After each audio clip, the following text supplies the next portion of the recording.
All right, lads and lasses, and good day, mates. Welcome to another episode of the Tune Under podcast, the Southern Hemisphere's #1 podcast for all things Newcastle United, and didn't believe anything else. How are you doing? Yeah, right. How's your Thursday going? It is just about 8:10 at night here on the east coast of Australia. We're all kind of knackered as usual, but yeah, how you going, boys? I've got Craig and Bobby joining me. First of all, Craig, how you going, mate? You look like you've been staring into a furnace all day. What's going on with that? Yep, working out in that Queensland winter sun here in far north. Queensland is a bit of a bitch, to be honest. It gets you even on the cold days. What sort of temperatures are we talking about here? 28 degrees. Oh, 28 in the winter. Look at Bobby shaking his head. Oh, I feel so freaking sad for you, mate. Cheers, mate. Thank you. Yeah, you look a bit like a panda, but that's all good. Bobby, down in the frozen Arctic of Victoria. How you going, mate? Yep. Freezing. Yeah, 8 degrees today, so absolutely brilliant. Same country, rude, but yeah. But, you know, I don't have goggle eyes like Craig at the moment, so that's all good. Love you too, mate. Yeah, I don't think I've ever seen you, Bobby, outside of a hoodie. Were you born into one of those things? Yeah, we're living down in the south, mate. Yeah, we have to be, but yeah, wait for the summer and I'll whip up a t-shirt just for you. It just popped out, went straight into a hoodie and never came out of it. Basically how it is, isn't it, down there in Victoria? Absolutely freezing. Yep. All right, nice one. So we're going to do two things today. We are going to, first of all, have a bit of a little review, a bit of a chat about the Benfica friendly game that happened yesterday morning, for us anyway. And after that, we will then do a little talk about some of the recent transfer links that have been cropping up over the last few days. Some of them are new, some of them are old, some of them just have a little bit of new information. So we'll be talking a little bit about them in a bit. But first of all, we are going to get into a little chat about the Benfica game, and we'll do that straight after this short break.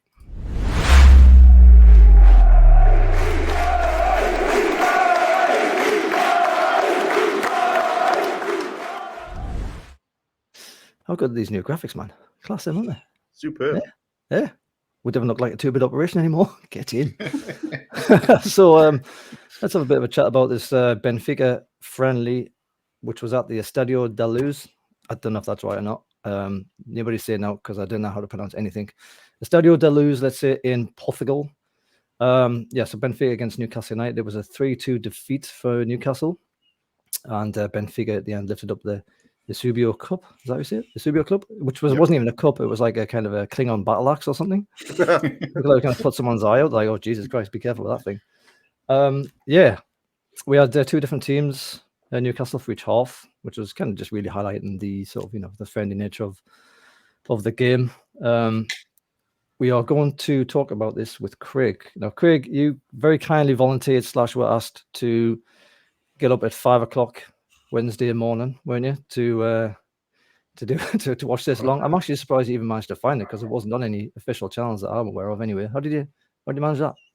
A cheap VPN and the Newcastle official TV channel, whatever you want to call it, NUFC TV. That's it. Oh, it was on there, was it? Right, okay. It was. Right. That shows how much attention I take. All right. So look, let's just crack on with the very quick review. Well, let's get up the teams first of all. I'll just read through for the benefit of people who might be listening the two teams that we had. So in the first half, it was Nick Popey in goal, Kieran Trippier, Jamal Lascelles, Sven Botman, and Matt Target at the back. And then it was Sean Longstaff, Bruno Guimaraes, and Elliot Anderson in the middle. And then you had Miggy, ASM, and Callum Wilson up front on the wings as well. So that was the first half team. And then in the second half team, it was Carl Darlow in goal. That was due to an injury to Dubravka. We'll get on to that in a minute. Then it was Emil Kraft, my boy. Fabian Shaw and Dan Byrne. Then Matt Bonswell making a first appearance, I think, for the first team, maybe. I don't know. John Joe Shelvey, Joelinton, and Joe Willock. Jacob Murphy, Matt Ritchie, and then Chris Wood up top.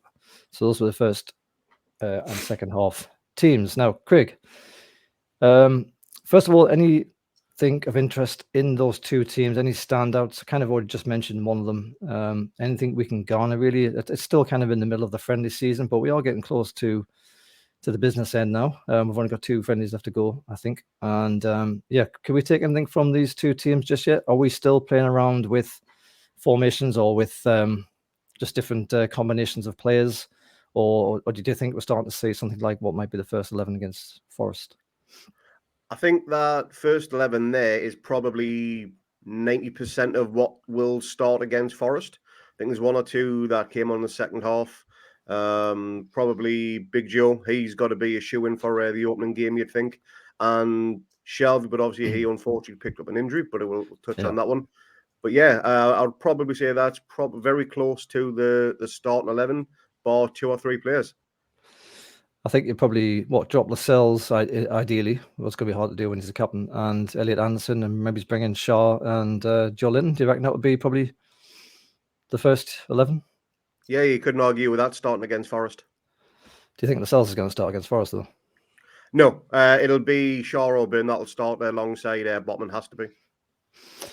Let's hope so. Dimmy will be kicking off. Any idea if these starting lineups have changed much since the last friendlies that we've had this summer? Well, in Austria, in the 1-0 defeat against, can't remember the team now, it was Lascelles and Botman that started that game, I'm pretty sure. So I don't know whether that's something he's trying, whether he's using the physicality of Lascelles in the ball playing of Botman, is trying to get a good balance of that sort of thing for a centre-back pairing. Not too sure. But Trippier, Target, Longstaff, they've all started the last few games for the friendlies. Bruno was a second half appearance in one of those friendlies in Austria. I think it was the first game when we won 3-0. Anderson, he's had a few cameo roles, but started to come more into the starting lineup. ASM is figured in most of them, but again, 45-minute cameos type thing. And Callum Wilson, who's been strangely quiet this preseason. You know, he's been banging the drum about how fit and ready for the challenge he is, but he hasn't really set the world alight. And we all know which person has done that. And again, we'll touch on Miggy very shortly, no doubt. Yeah, we'll get on to Miggy soon. Bobby, anything stand out for you just before we get started? Anything kind of speaking to you about what plans might be in Eddie Howe's mind? Or is it just too early? I think we'll know a bit more with these friendlies at home coming up. I think we'll get more of an idea. I think it's good to see Elliot Anderson and Matt Bonswell get some minutes.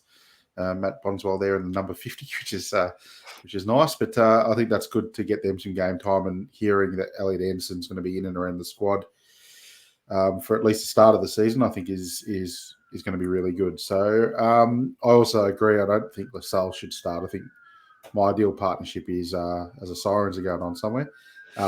Shah should take Lascelles' spot, I think, in that starting lineup, but I'd be a little bit more comfortable then. I'll tell you what, man, it's like Beirut where I live. There's just fire engines and police cars and helicopters and ambulances all day, every day. Marvelous. All right, thanks for that, Bobby. So, Craig, can you basically just start with a summary of how the game went as you saw it, please? What was the quality like in the Newcastle team? How was the intensity? And then we'll get into some specifics after that. So just give us a general feel for how you saw the game. Well, it didn't start with like a friendly. It wasn't slow-paced, soft tackles, that type of thing. It was actually quite a high, intense game to begin with. Lots of pace, a few meaty challenges going in, yellow cards flying around. In the game, it wasn't quite at Premier League pace, but I know Eddie commented that on after the game. There was close to a Premier League level, which is great because, again, it's more minutes in the tank for the players in a fast-paced environment. And the fitness levels of the lads are actually really, really good. I know, again, most of them only played 45 minutes, but compared to where they were this time last season, I'd imagine they'll please you've gone for 90 minutes and they wouldn't be puffing the cheeks or anything like that. But yeah, it was a really, really good opening 15, 20 minutes from both sides. High intensity, lots of tempo. And how was the quality? Any straight passes? I mean, it's difficult to kind of talk about this when it's a kind of not the set team and you're in friendlies anyway. But how was the quality of the passing of the player? It was good. Yeah. Some of it was a little bit wayward with a few diagonals, just not quite making the man or anything like that. A few through balls with a little bit too much pace on. But again, that's all going to come down to practice on the training ground. That will only get better. A little bit of rust in there, maybe from a bit of pre-season for some of them, but I've got nothing to worry about. Again, it was a friendly. You can't really give a good indication of what the open game is going to be like based on that, but it was positive from what I could see. And I think Benfica are quite close to the start of the season, aren't they? So they're not quite at the same stage as us. So that's probably quite good for us if we're matching them for the most part, despite them being further ahead in the prep. I think they're unbeaten in pre-season as well. They've actually destroyed some teams, I think 5-0 or whatever. So they're a very, very well-organised team and very good depth in squad as well. It's not an easy place to go, Benfica, and they're a good opposition. It's a good change that we're playing good opposition in the pre-season rather than Scotland third division teams and all that sort of crap. So and still looking knackered. Yeah, exactly right. And what I noticed in the highlights and a few things is we're trying to press up a little higher as well. So meaning our fitness needs to be a lot better and it looks better. So the guys look fit. So yeah, we can't really complain, I don't think. Cool. So let's have a look at let's talk about some standard performances. We might as well start with the guy you've already mentioned. I'll get the thing up here on the screen. Let's talk about Miggy. So nice little tweet from Scout NUFC. Thanks for this. Basically saying that in Newcastle's pre-season, after this game, Almiron sitting there with 6 goals and 2 assists, and he's twice the goals of Willock, who doesn't have any assists, and then you're down to Richie somehow, who's got 2 goals and 1 assist, and then it's Wilson, Bruno, ASM, all with 1 goal and a couple of assists, and then Trippier with 3 assists, and it just goes down like that. But clearly from this, from these little stats here, Craig Almiron is absolutely flying so far in this pre-season, isn't he? Is he going to carry this through to the real season, do you think? I bloody hope so. I think we all hope so, to be honest, because none of us seen this coming. I think what most of us were probably end of the season saying Miggy could be one of the ones for the chopping block to be sold. But every single person wants Miggy to succeed at the club. In his pre-season form, he's the standout by far. And again, if he deserves to be in that starting lineup against Forest, providing continue that form against the next 2 friendlies we've got, because he's just been phenomenal. His finishing has been top draw. His passing has been great. His stamina is never always going to come to question, regardless of who his coach is. But yeah, he's been the best player by far. So best player, not just the one who's scoring the goals, but actually the best player on the pitch as well. He's definitely up there, yeah, because his work rate's never going to come into question. He tracks back. He likes to get the odd tackle in. And he is showing signs of improvement. And I sent a tweet out a few days ago. Could this be another rebirth like Joelinton? Got like a Miggy Almiron 0.2 sort of thing. And Eddie Howe's certainly capable of it. He can do it with Joelinton. He can do it with Almiron. And like I say, if we can get that a little bit more out of him, the extra goals, because he definitely only scored 1 goal last season, I think, and that was that goal of the season against Palace. If he can get close to the final figures what he's got now in pre-season by the end of this, then he's had a cracker, I'd say. What position has he been playing in then through the friendlies? Has he been out in the wings, or has he been through the middle, or has he been just all over the place? On the wing, on the right hand side, cutting in. That's interesting. So Bobby, would you say that let's just imagine that Miggy's form continues into the season? Is that solving the problem for us? It does. I think that's a problem we earmarked early to solve. But if Almiron's going to keep going like he is, then it sort of cuts that decision. And maybe all we need is a striker, because if Miggy keeps up, I think the one point Craig mentioned is his finishing. Delightful. And, that was an area I didn't think he could improve in such a short space of time. So if he's done that, he's picking up the ball deep and he's running with it, and his passing and his finishing is up to standard now. So, yeah, we'll see how it goes. I suppose we'll see the next 2 games and assess where we're at. But, yeah, good luck to him. He's we're all rooting for him, aren't we? Oh, absolutely. He's always got a smile on his face. He seems like one of those likable kind of players, doesn't he? But he just hasn't done it. As he says, his finishing's been absolutely atrocious. Not the only one, but, it's been pretty poor. I actually managed to catch some highlights of the game. It was from the other side. It was on YouTube. But the first goal that took, it was side of the foot into kind of the middle of the net, I think it was, if I'm remembering rightly. It was nicely controlled, could have easily ballooned that one. And the second one, Craig, was that just poor goalkeeping? Because he basically kind of picked a spot. He had a defender in front of him, so that the keeper, I guess, was blindsided a little bit, and he sort of placed it as much as anything into the corner. But it was nearly in the keeper's hands as well. You know, it was pretty close. Was that just clever bit of play using the defender as a shield, do you think, or bad goalkeeping on the other side, or what was it? Do you think? I think it was a smart finish because he bent it around the keeper. It wasn't just a straight through shot. He placed it from the outside on the inside of his foot to bend it around. It was basically almost a carbon copy of the sitter he missed in the opening few minutes. But he managed to tuck this one away. He was a little bit smarter with it. Like I say, he bent it away from the keeper. So yeah, the keeper could have done a better job. But I think it was a smart finish. All credit to him. Yeah, and he could have had a hat trick. Was that the goal that he could have or should have scored, and then he would have had his hat trick? Yeah, well, the chance you missed was in the first 2 or 3 minutes with a 1-2 with Trippier, I think it was.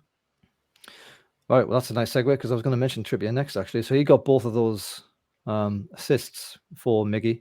Just goes to show what a quality fullback can do when attacking a team, doesn't it? How did his game go? It was really good. The first goal he set up for Miggy, I think Miggy started the run. Did, yeah. So he had the long ball out to Trippier on the wing, does his little run, gets the low cross in, and Miggy finishes. So there was only 2 or 3 touches inside their half for us to finish that, which I think is absolutely superb. Caught them on the counter type thing. His defending was quality, as you would expect from Trippier. His leadership was second to none. He is that captain of the team. I don't care what anyone says.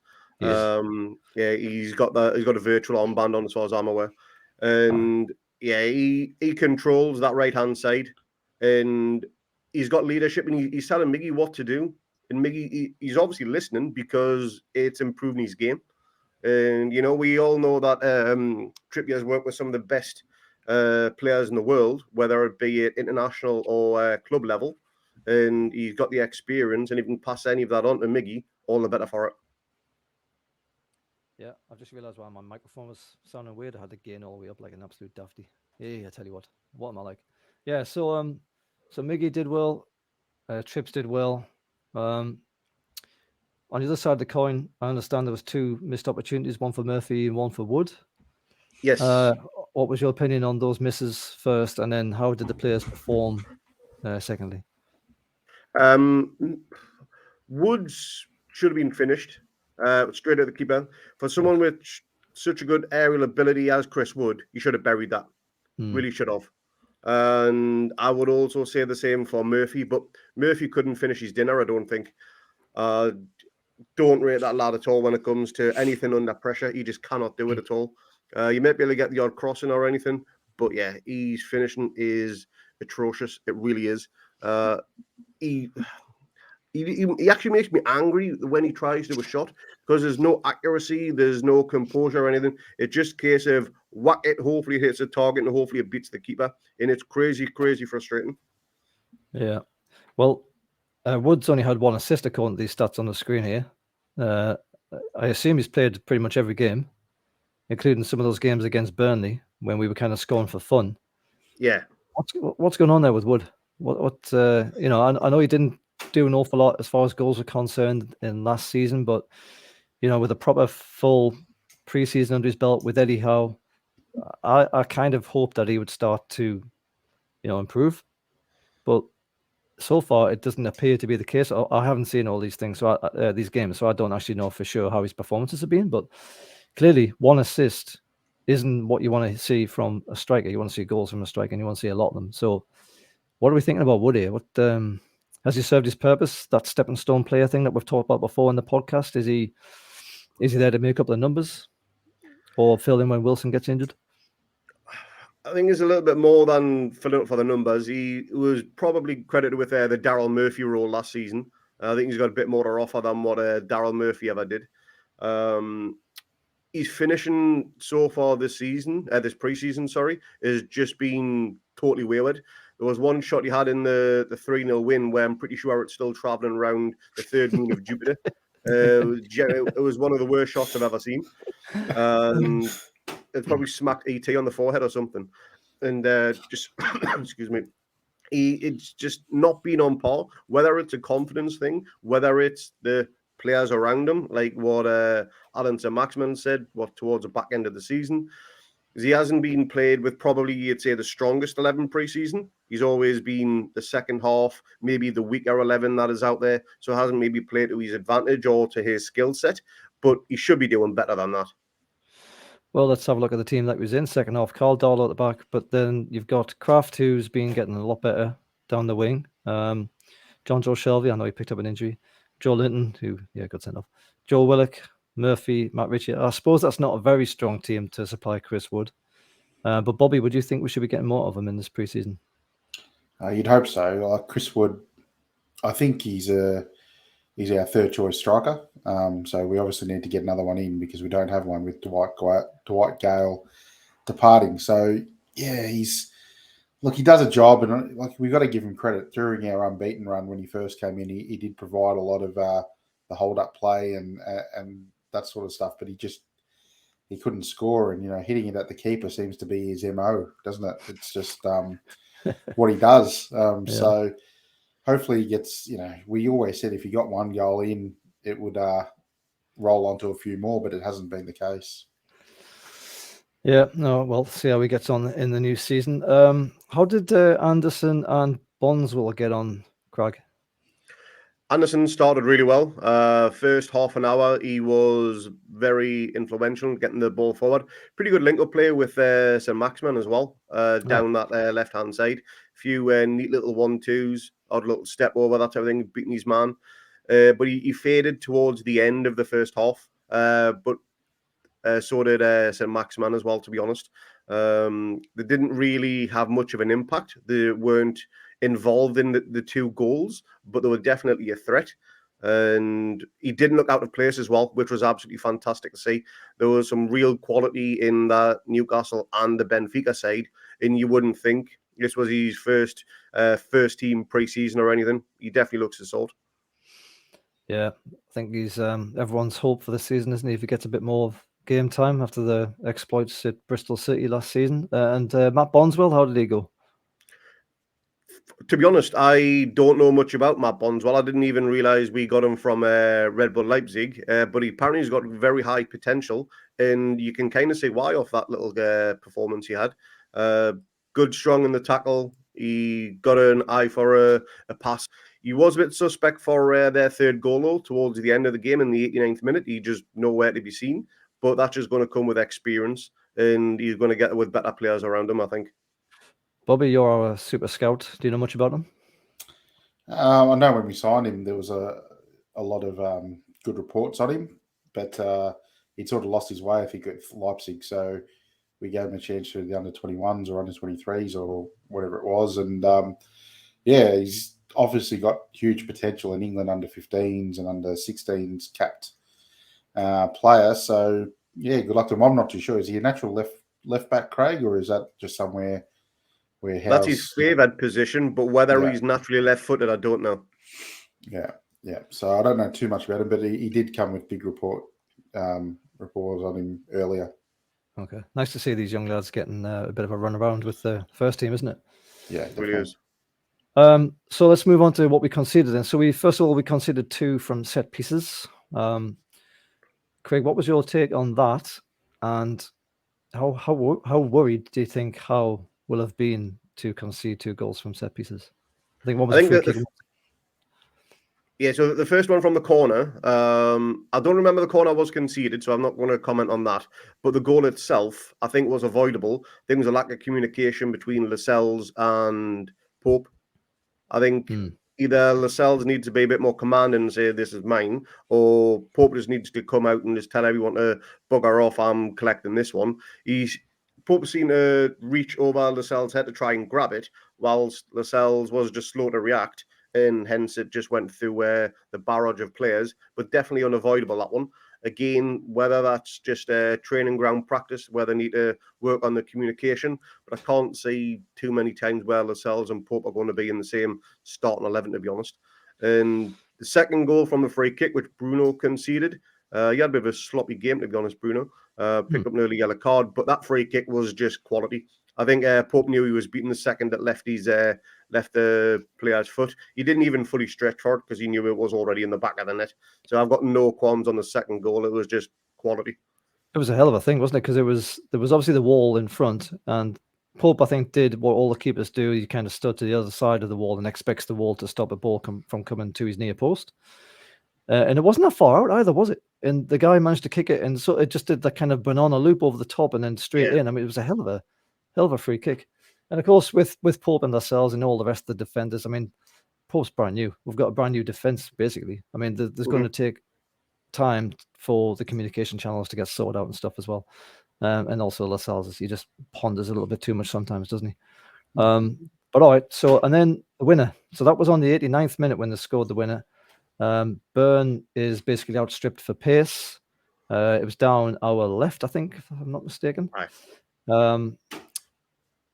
Now, Burn wasn't really bought in for pace or anything like that. He was bought in for his height as much as anything else. But are we going to be slightly concerned at all that he was just skinned like that? We've already said that Benfica are slightly ahead of us in their prep, so you got to take that into account as well. Big lads, they're never fast, are they? He's fast for a big lad or whatever they always say on the commentary, like everything's for a big lad. Is that so? Is it a concern or just an indication really of where we are in this pre-season? His pace isn't a concern for me in that game. What was a concern for me in that one was his composure on the ball. He just seemed to be frightened every time the ball came near him, and every pass either seemed to go astray or he just couldn't get his feet in the right way. He just kept on stumbling over the ball, and he just didn't look composed at all. Whether he's lacking fitness or whether he's maybe carrying a small injury or something, or he's just low on confidence, he didn't look like the same Dan Burn that ended last season. Very, very sloppy. And I think if Target had been playing there or even Dummett, there would have been more cover in that left-back position. Like I say, Bondswell, he's inexperienced in that position, so I'm not going to give him any stick on that one, but he did leave Burn exposed, which you'd hope Dummett or Target wouldn't do as much. Well, so Bondswell, I guess, was just too far up the pitch, was he? Well out of position. And then so Burn had to cover from the centre into the left channel. And then he basically got skinned, and then they scored a goal. And the goal itself, anything we could have done about that one, or was it just basically, nobody left to stop it, essentially? Yeah, it was just a powerful shot, went through a crowd of bodies and hit the back of the net. Not a great deal it could do, to be honest. Just a well-placed pass and a good finish. All right, so let's move on and let's talk about some of the injuries that were picked up. Dubravka, now he got a wrist sprain. I've yet to find out when this happened. I don't know if either you two know when this happened. Was it in training before this game, or was it at some other point during this, the trip to Austria, or I don't know, some other time? But apparently he's knackered his wrists. Have either of you guys seen any information since this game that indicates the seriousness of this particular injury? No, the only thing I've seen was, again, what you just mentioned there, the wrist injury. There's been nothing indicate how it happened, where it happened, and how long he's likely to be out for. I'll tell you what, mind, just as well we've got another keeper in, isn't it? Because we could have been looking down the barrel of a Carl Darlow start of the season here. Like that would have been sort of analogous to the start of last season when it was it Freddie Woodman who started last season? Yeah, absolutely. And this is what we said at the end of last season. Goalkeeper was an area of concern because we needed someone in, and glad we got Nick Pope in because Dubravka does have his fair share of injuries, doesn't he? He does, and he doesn't half like to chuck the ball back into the opposition's feet. I'm not going to get on about it. It's annoying. It's annoying. I'm expecting a lot better from Popey. And then Shelvey. So he picks up a hammy somewhere through this game. I don't know what time it was when he picked it up. Do we have any information about the seriousness of that hamstring injury, Craig? Nah, it was very innocuous how it happened as well. It was just a challenge on the ball. I think it was in the 70th minute, and I think it was pretty much instant he was going to go off, which was a crying shame because it totally ruined our midfield flow. But his injury, no update on it. What was the injury that kept him out at the end of last season? Was it a hamstring as well, or was it totally different? I can't remember, but I hope it's not a recurrence of that. I couldn't tell you. My memory is absolutely terrible. I'm not sure. But look, if it is a hammy, Bobby, you probably know about this. How long would a recovery period normally be for a hammy? Obviously, there's ranges, but what would you say? I'd say 3 to 4 weeks. Is generally for a high grade strain hammy, you'd say 3 to 4. I think they say 21 days all up is what you need to rest it for. So I'd say that'll be his preseason done, and he'd come back through the interchange when he does come back. So we shouldn't expect to see him start in Forest, basically, even if it is 3 weeks away. I wouldn't say so. I think he missing these 2 home friendlies as well, where we will have our best team and tactics will be ramped up a little bit.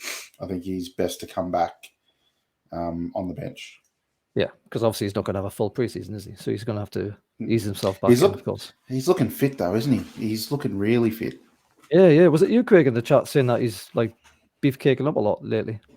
He apparently lost over 3 centimeters of body fat when he reported back for pre-season duties, which you can see he's lost a fair bit. He's definitely toned up, which is great.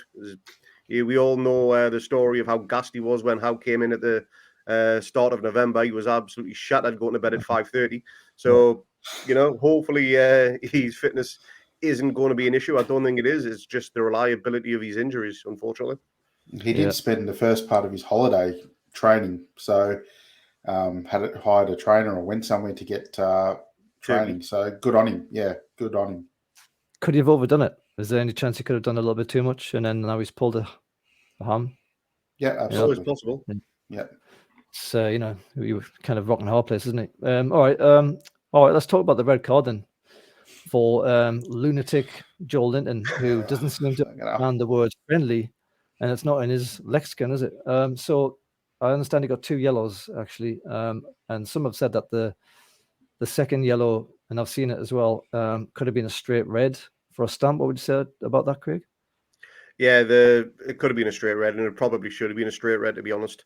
I don't know why he's like this in preseason friendlies. I know everyone wants to see the passion and the commitment to the team, but there's no real need for it. And I think it's something he's just got to get out of his game in that type of scenario. Nobody wants to see it. When Shelvey, he's got a reputation for picking up dodgy red cards. And I just don't want Joelinton to be tarred with the same brush because he's not that type of player. He just isn't. It was a stupid red card to pick up, and now he's going to miss the first set of the doubleheader, I think, at the weekend, which I didn't even know that was a thing in friendlies. I didn't think they carried over. But yeah, and Tyndall, give him what for, he's walking off the pitch. Basically, something on the lines of piss off, don't talk to the ref like that. And I'm not a good lip reader or whatever, but yeah, that's basically the gist of it, I think. Yeah. It was coming. It was coming because in the Austrian last friendly, he should have been given a red card as well, Joelinton, for a horrendous tackle that he got a yellow for and started arguing with the ref about. So it's been coming. I don't know what's happening with him. I don't know why he's so angry, because you see the training videos and pictures and nothing but smiles and good. Well, did you see the one with next to the pool and they're doing like a keep you up or something? And he even got annoyed at that. You had to jump in the pool to cool off. That's how annoyed he was getting at just the lads kicking that ball around next to the pool, man. The guy's a lunatic. Like he's got some sort of weird personal issues going on. And he's trying to, kick the crap out of people to address it or something.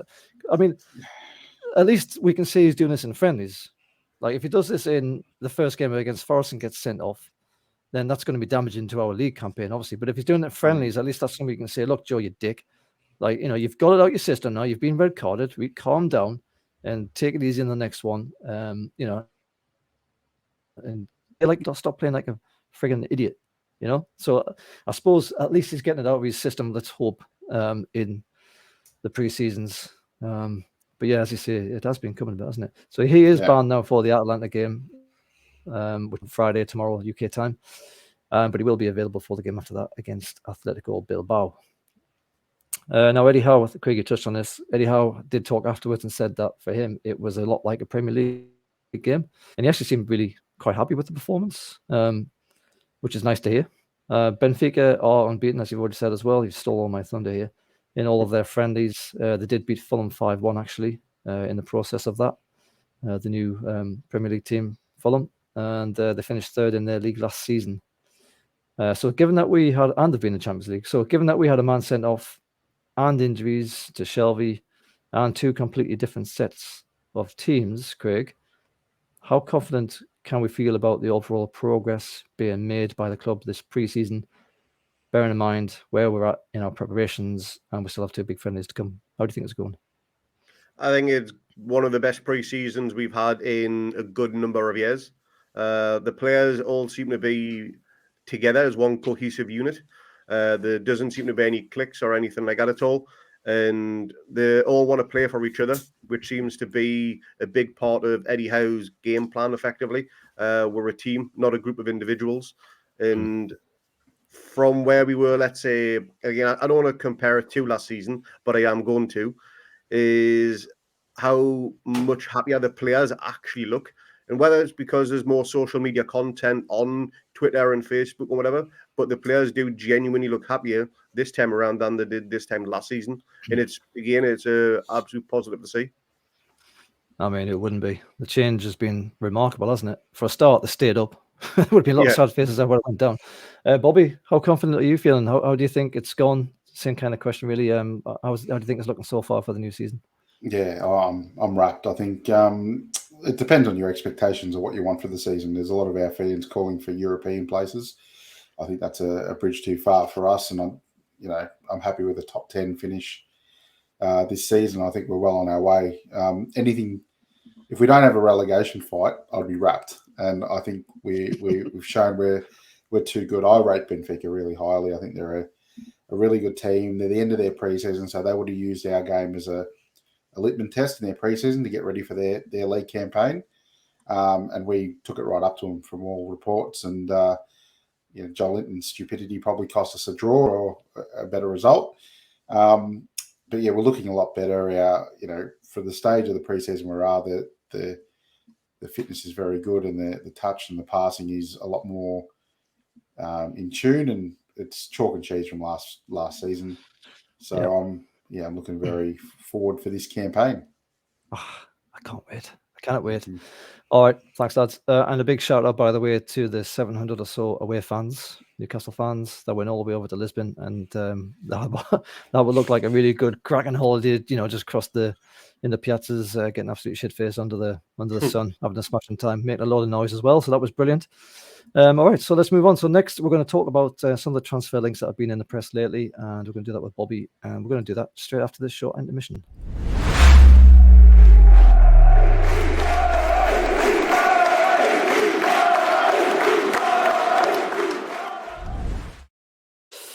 Now, Bobby, I've already said you are our resident scout, our Tune Under podcast scoutmaster, and foreign player expert. That's what I'm calling you for the podcast. So I'm going to hope that you've got some quality insight here into some of these names that have been mentioned in the press lately. Let's get started then with the first one on the list, who is Julian Draxler. And apologies if I get any of these names wrong, but it's me. So he's 28, he plays for PSG, and he's a German World Cup winner. So tell us a little bit about this guy, Bobby. What position does he play? What's his strengths? And how much is he likely to cost us? Because there has been some links with Arsenal, Man United, and Liverpool, apparently. Yeah, he was a starlet that broke onto the scene as one of the youngest ever players to get to debut in Germany. And he's had a star. He's been named a star for a long time now. Sort of started his career with Schalke, plays out wide, immense dribbler, a little bit like Ben Arfa in his wizardry out wide, and how he takes guys on and backs himself. But the move to PSG, he's sort of gone a bit missing, I think, and his star has sort of faded a little bit. Mm-hmm. Doesn't get as much game time as he was getting in Germany at Schalke and Wolfsburg. And I think we've seen an opportunity where we can get a prodigious talent in a position that we need. If we can recreate him, it reminds me a little bit of the Ben Arfa story in a way, where Ben Arfa had, huge reports on him and then sort of went a bit missing, and we sort of got him at a reasonable price and, sort of turned his career in with us for a bit. So reports are varied. I think there's reports we put in a bid or inquired about a £13 million transfer. That would be a bargain and something that I'd be all for, to get a talent like Draxler into our side for that. Other reports saying PSG want £25 million for him. They paid 42 million euros for him in 2016. So prodigious talent. I'm a bit worried in the fact that he's been a bit quiet for a while, but I back Steve Nixon and his identification processes. So if he feels that he can still contribute at the highest level, which I think he can, then yeah, bring him in, and especially if it's for a fee of around £13 million. And just to be clear, what position is he in? He can play either side of the wing, but probably right wing. So that Miggy spot that we have identified would be where he would best suit. Right. So we'll have to see how Wiggy. Wiggy. Wiggy. Wiggy We'll have to see how Miggy gets on with the rest of these friendlies and then into the start of the season, perhaps, because obviously the window closes after the season starts. That might be something that sits there in the background. He played 18 games last season, apparently, and scored 2 goals. So let's move on to the next one. Lucas Paqueta now. He's obviously been talked about an awful lot. Bruno's best mate, so everyone kind of assumes that it's a nailed-on transfer. He's 24, plays for Lyon, Brazilian, obviously. He's an attacking midfielder. What's the latest developments on this one? Yeah, I think the noise it sort of went dull for a little while with Paqueta in us. I think rumours at Arsenal were drumming up their interest for him, but it sort of all broke again for us when Edu, the Arsenal technical director, has said, no, we won't be going for him, or we're not interested at the price, and he's not a position that we covet. So the noise is back on for us. We're the only ones left standing in the race for him, and the fee has reportedly dropped to £35 million, which for him is a bargain, to be honest. Like I know he's not a position that we really need in the attacking midfield, but at £35 million for a guy that's a Brazilian international, like 33 caps and 7 goals for Brazil, and the fact that he can play with Bruno and has played in the Brazil national team with Bruno, and they do have that chemistry in the middle, it's a hard one to turn down, I think. And I think if the price gets a bit affordable for us, we could buy it. So he had 35 games last season. So he played pretty much the whole season, scored 9 goals. Spurs had a bid of €40 million apparently rejected in January, according to L'Equipe, who don't always get everything right. So if they were looking to accept less than that, then I think Lyon did apparently say that they were willing to sell any of the players if it made a lot of sense to them, which obviously means if they get enough money. Yeah, I think in January we were quoted at €60 million for him, and we turned our attention to Bruno. That was the story. So obviously they had high hopes of reaching that 60 million figure, and it didn't eventuate. But now I think they're in a bit of trouble, as Lyon seem to get now and again, and are looking to sell. So the £35 million around that mark, if we can get him for that, it would be a very, very good purchase. And an all Brazilian midfield as well, assuming that Shelvey's not in there. That'd be something else, wouldn't it? All right. Now, Craig, trying to calm yourself down for this one, will you, mate? Jesus Christ. So Andrea Bellotti, 28, plays for Torino. He's Italian. Tell us a little bit about this fella. What's his position, strengths, how much he's likely to cost? This is Craig's mate, and Craig's the one that Craig wants the most. He's a fox in the box. He's a striker, every sense of the word. He can play as a second striker as well, but really his strength is in the penalty box, getting the balls to go into the back of the net. His last 12 months or so has been a little bit more quieter than what he's like, and he's I think Torino have now ran down his contract and he is a free agent. So that makes him even more appealing, because in the situation we're in with Wilson, as we all expect, is our first striker, and we're expecting a big season from him. We do need that reserve. And if we can get a Balotelli as a free agent, considering his wages won't be too high either, it's a one that makes sense. I'm not too sure if we are interested or how big our interest is in him, but he's definitely something. If we do get him, that he could add something to the squad, no doubt. He looks like, I've said this before in the chat, he looks like a lunatic to me. Just looks like an absolute packet of raj. Craig, what's your hard on for this fella then? Why do you like this guy so much? I just love the way he finishes. He reminds me, and I'm probably going to give a stick of this in the comments or anything, or a bit of hate on Twitter, but the way he finishes, it reminds me of Shearer because it's power rather than placement, regardless of where he is in the box. It's just, he's got a rocket of a foot on there. He can head the ball. He can do everything with it. He's not known for taking defenders on or running at them or anything, but his positional play and his timing is absolutely superb. And that's one thing that Chris Wood was lacking quite a lot of the second half of that season. Just making those smart runs, getting his timing right around. That's where his skill set would be a massive improvement over Chris Wood.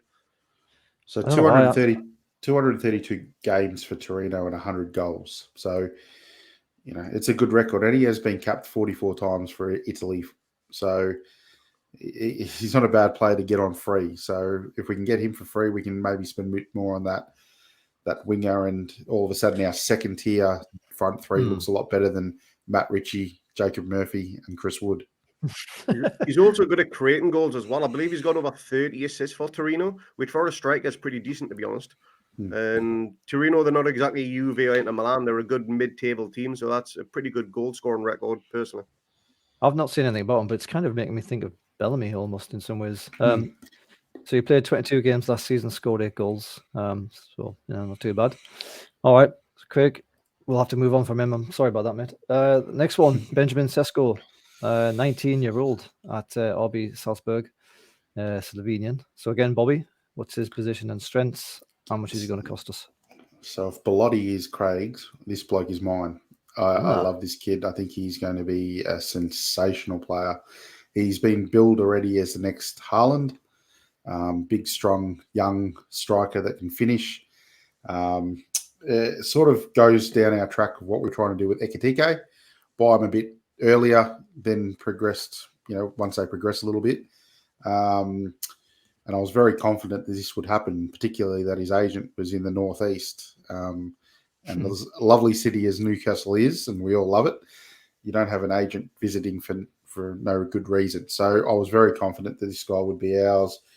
Pretty close. But now the reports are that Manchester United are in for him and the fee is starting to rise. So a bit like Darwin Núñez with when we had interest at the £40 million range. And then Liverpool comes in and he gets sold for 70. Apparently now Manchester United are willing to pay £55 million or 55 million euros for Benjamin Sesko. Right. Which is, you know, it's disappointing because he would be, I think, in the line of the Ekitike, the way we were going to work the squad and the potential this kid has is just unbelievable. So, he's just a bull of a striker, can finish, and he's got a lot of potential still to do. So someone like Howe could really, really develop him into the player he is, and being an understudy to Wilson would be very good for him too. Is he a tall lad? I get the feeling he might be a tall lad. Yeah, very. I think from memory, I might be wrong here. 190 something centimeters. So, yeah, quite tall. 6'4". 6'4". I was going to say, what's that in English? All right. So he had 24 appearances last season, scored 5 goals in the Austrian Bundesliga, but then he was actually loaned out to FC Liefering. Is that how you pronounce that? I don't know. In Division 2.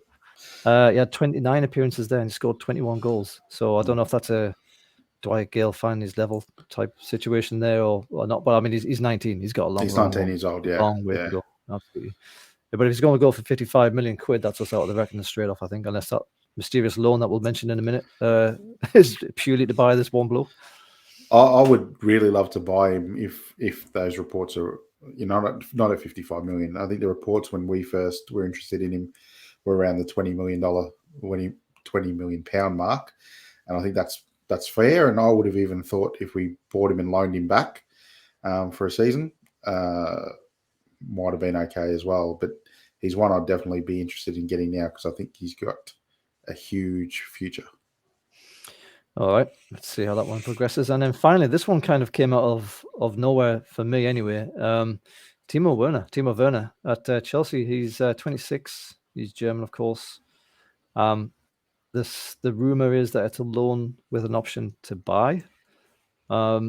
I'll be honest, every time I've seen him play, and there's been a few times, he has not impressed me in the slightest. But that could be because Chelsea, the destroyer of players, same as Man United, they destroy players, could be something like that. Could be his confidence, could be anything. But just remind us all, Bobby, please, what position is he in? What position is he in? Sorry, what's his strengths?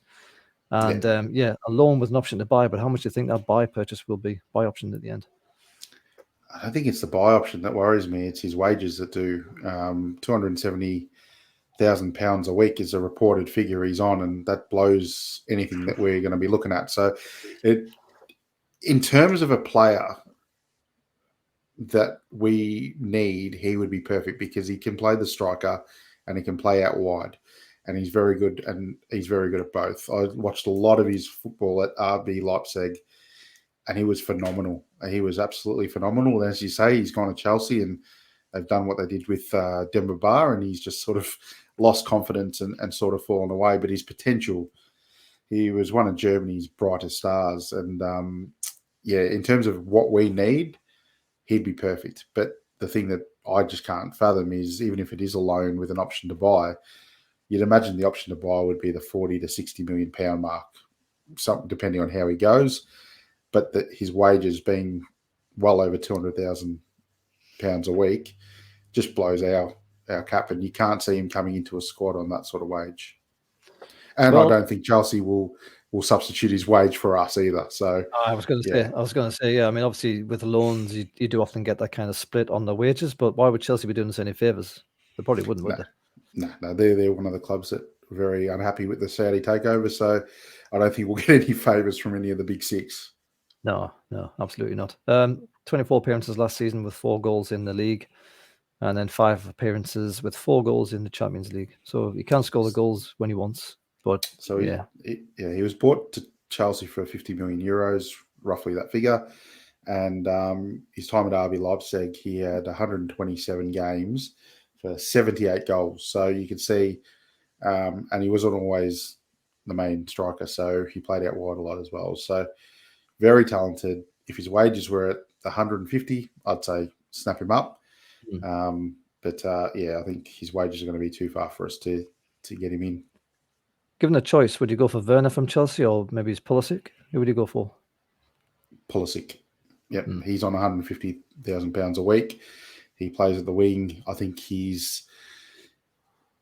would suit Newcastle lifestyle too. Like we heard from Seb, who was on our podcast, about his background of travelling around England with his father, going to all levels of the English game, studying it. And so I think him coming to Newcastle wouldn't be more as a shock.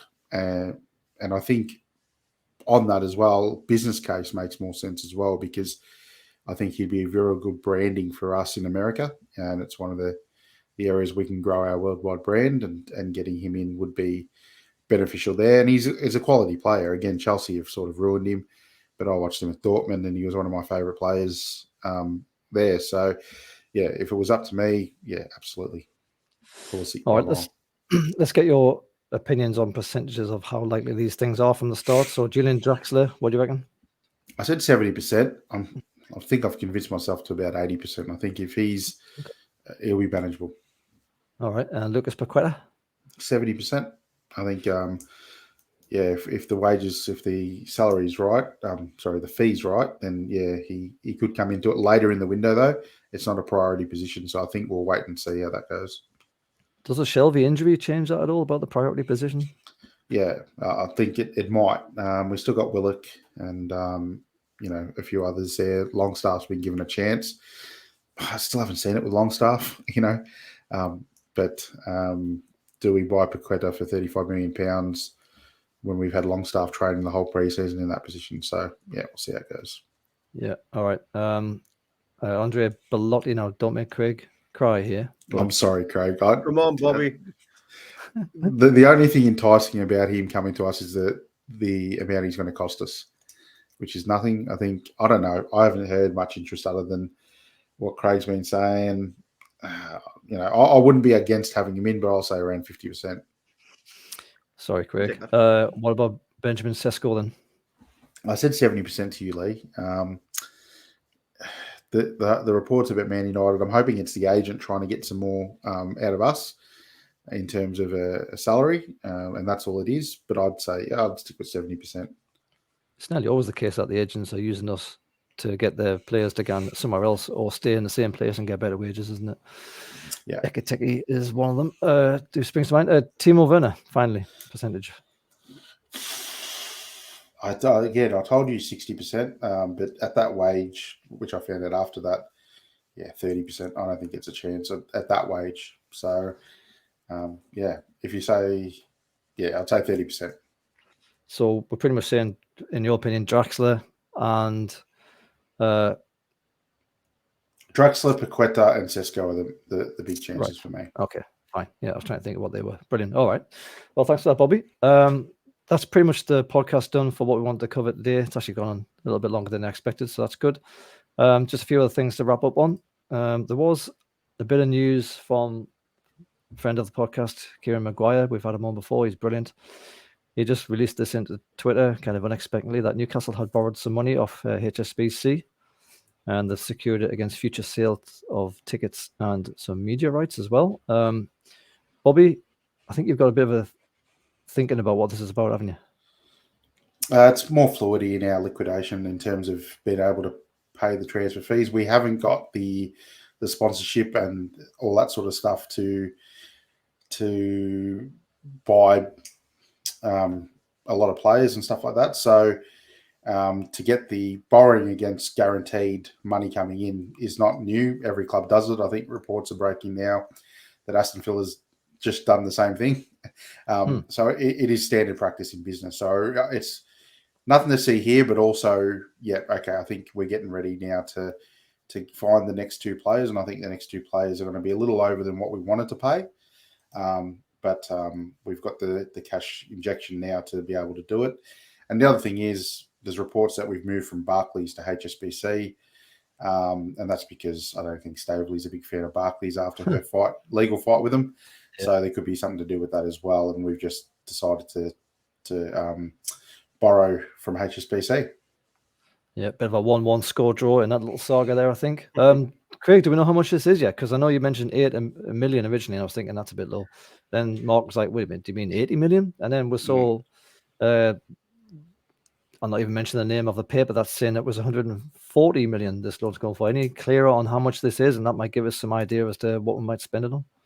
Not a clue, to be honest. I think the media, they don't know their arse from their elbow in terms of how much it's going to be or how much it is.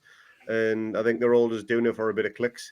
I can't imagine it be 140 million because that just seems like an insane amount of money. Because you're not going to spend that all 140 million in one window because you're obviously going to do it in installments. Yes, it could cover wages, everything for the rest of the season as well. But I don't even know what our wage bill is. I can't imagine it even be that high. But you never know. I'll probably say maybe the 80 million could be a fair one. Again, cover wages, transfer fees, agent fees, signing on fees, that sort of thing. 8 million just seems a little bit too low, to be honest. I mean, what's that going to get you? Maybe the first year or two, or a big signing on fee for a player.